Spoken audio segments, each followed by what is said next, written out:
Welcome to the Cognitive Science Digital Humanities podcast, where Dr. West considers the humanity of AI and what the success of AI might tell us about the human mind. Okay, so I've been getting a lot of feedback from our listeners, and although some of you appreciate Dr. West's long form lecturing, others prefer their information broken up into more manageable bits. So I'm going to split up this lecture into smaller parts. Here we begin with an introduction to Freud, Jung, and psychoanalysis. Okay, so in this podcast, I'm going to talk about Carl Jung and how he might have been right about everything. So basically what I'm going to say is that Jung was picking up things, intuiting things, seeing things, patterns, but he didn't have the right theory or ability to understand it. So he did his best. And I'm going to say that basically the large language models and particularly the way I'm looking at it is more or less a total vindication of Jung's work.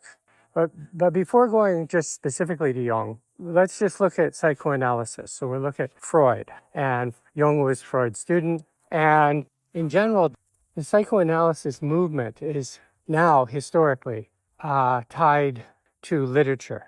So, I have some colleagues in psychology who just believe that Freud and Jung and all this stuff is garbage. It's just fraud. It's not proper science. And I don't know, I have a podcast on the replication crisis in psychology, so I don't know, this may be like the pot calling the kettle black. But at any rate, there's a joke amongst professors that Freud is alive and well and hiding in the literature department. And this is somewhat true. So let's look at this first, because it's important, because large language models absorb a lot of literature. That's really what they're absorbing, literature of various different sorts. We could say stories, but also scientific papers are a form of literature. Okay, so when Freud was doing his thing, and then Jung joined him, and then there's other psychoanalysts like Adler and other people. I won't go into them. But what was Freud talking about? Well, he's talking about the unconscious. He's talking about dreams. He's talking about unconscious urges. So when Freud was making this stuff, what was big in science was evolution, that was coming on the scene, and also thermodynamics. So you see both evolution and thermodynamics very much in Freud's theorizing. So thermodynamics, you talk about psychological pressure, building up, energy, release, that sort of thing. And Freud basically tried to tie his stuff to evolution, saying that, these are patterns that we evolved about living in family groups, and this is why, your childhood experience is important. And he tried to relate it to all these things. But he also kept dipping into literature. And the Oedipus complex and all these things, like there's really weird forays into literature. And I think this was because Freud was essentially a clinical practitioner. He was treating people. And at the time, there was an epidemic of somatic illnesses, which is where you get a huge bodily problem. You go blind, or your arm is paralyzed, or things like that. And if we take Freud seriously, there were a lot of these, and these are now extremely rare, to the point where people were like, oh no, these must have been real physical conditions and Freud was just mistaken. But other people are like, no, at that time, that was happening a lot. And Freud's treatments actually kind of worked, or at least people reported they worked. There was no study on it, but, there was a feeling that he was successfully, was that a Freudian slip? Successfully helping people.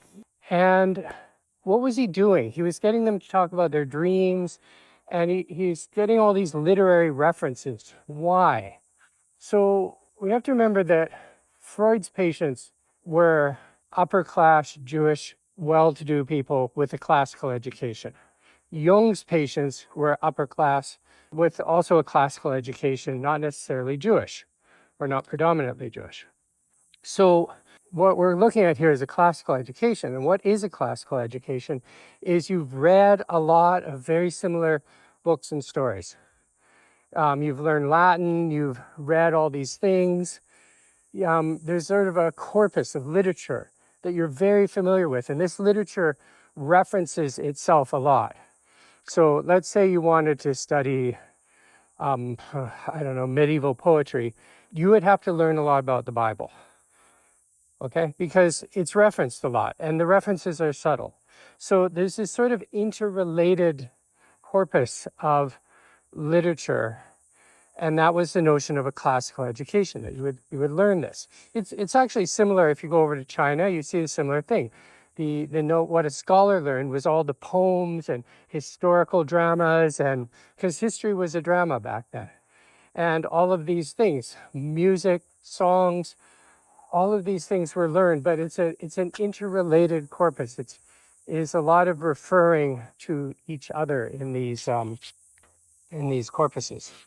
So Freud was able to treat people by, I don't know, it's kind of weird. Like, it's almost like his weird naming of things and references to literature don't make sense given his thermodynamic sort of evolutionary framework.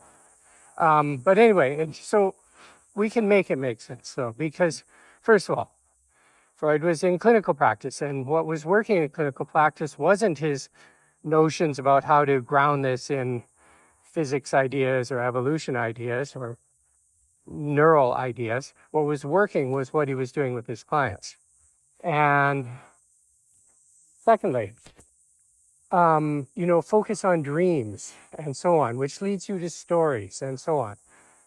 People, and then especially when you go over to Jung, he's really going to emphasize dreams. Well, Freud emphasized dreams a lot, but Jung took it further to, well, Freud actually looked at stories a lot, and arguably he invented the notion, what's now called a close reading in literature, where you read a story or something very closely and you map on a lot of, try to understand why was the author writing that? What does he mean? Where is this coming from? So Freud kind of invented that.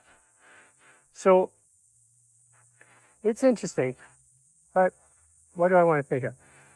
Where Freud made a mistake was he thought his notions and ideas and his treatments were coming from a sort of universal biological, neural, evolutionary space. And that's why he was getting some success. What he didn't consider, but Jung did consider, I think, is that it was working because he was tapping into something very specific about the culture at that time. So, and this, with hindsight, is somewhat obvious. It's Victorian culture. Okay, so people are pretty messed up. So this is, first of all, they are, the number of people traumatized by war is very high. People are drinking a lot. Cocaine is readily available. Freud took it all the time. There is a bizarre mixture of religious and magical beliefs, which are taken to be factual. So there's a lot going on there.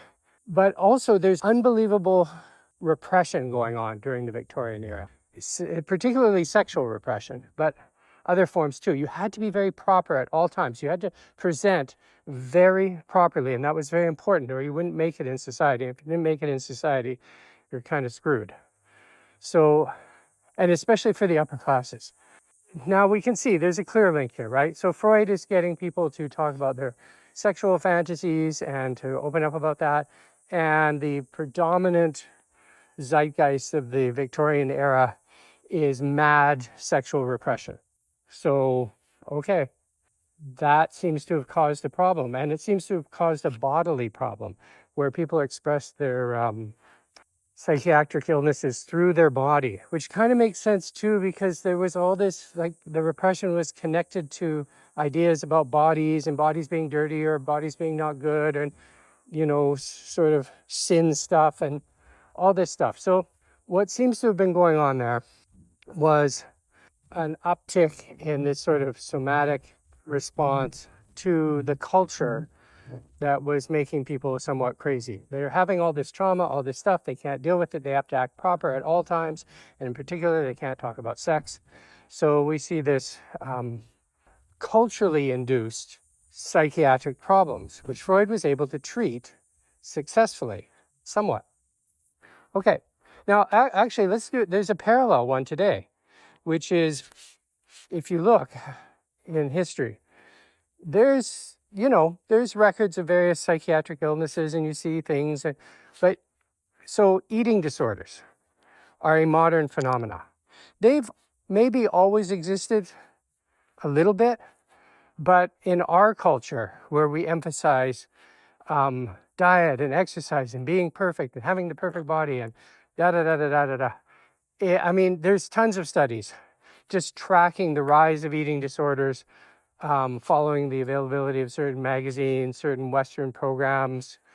So you can see how eating disorders hit places like India or Africa later, but slowly with the introduction of all these social media just knocked it out of the park, right? Social media just made it almost pandemic level. Eating disorders are huge now. In fact, some people argue that more people die of eating disorders now than suicide. So it is the leading cause of death of all psychiatric disorders. Okay, and it's not, so some people don't understand this. It is at the level of a sort of Freudian somatic disorder. But people still have somatic disorders, they're just rare, you know. So you could have neglect and you don't believe you have a left arm, but you do have a left arm, but you just can't really accept that fact. It's just very, very rare. Whereas eating disorders are very, very common, and they're of that nature. Like, it's really important. They've introduced new terminology now. So there's disordered eating and there's eating disorder.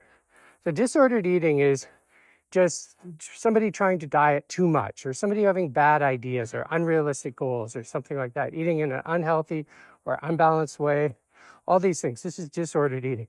Eating disorders are a much more psychiatric situation where the person has body dysmorphia. So they'll look at their body and they'll see it as fat, even though it's rail thin. You know, that's no joke. So the point here is culture causes mental illness or shapes the expression of mental illness. And that's really what Freud had caught on to here, right? Okay. So now let's look at Jung. So Jung went in a different direction from Freud. They had a big split. And Jung was very much more interested in mythology and religion and things like that. So I'm going to review 3 ideas that Jung had, and which are not taken too seriously in psychology anymore. And, I'm going to say that they should be, and that he was ahead of his time.